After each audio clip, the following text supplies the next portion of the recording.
بسم اللہ الرحمن الرحیم۔ زینب ٹی وی کی طرف سے میں آپ لوگوں کے ساتھ نبی کریم صلی اللہ علیہ وآلہ وسلم کا بہت ہی پیارا فرمان سنانے جا رہی ہوں کہ دنیا کے بدترین لوگ باہم نفرتیں پھیلانے والے۔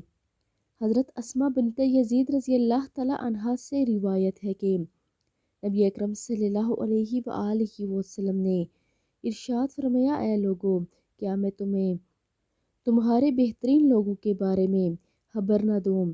صحابہ رضی اللہ تعالیٰ عنہ نے عرض کیا، ہاں ضرور خبر دیں۔ آپ صلی اللہ علیہ وآلہ وسلم نے ارشاد فرمایا، بہترین لوگ وہ ہیں جنہیں دیکھ کر اللہ یاد آ جائے۔ پھر فرمایا، کیا میں تمہارے بدترین لوگوں کے بارے میں نہ بتلاؤں؟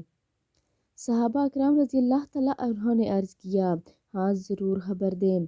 تو آپ صلی اللہ علیہ وآلہ وسلم نے فرمایا کہ تمہارے بدترین لوگ وہ ہیں جو چغل خوری کرتے پھرتے ہیں، دوستوں کے درمیان تعلقات خراب کرتے ہیں اور اللہ کے نیک بندوں کے درمیان جھگڑے اور فساد کی خواہش رکھتے ہیں۔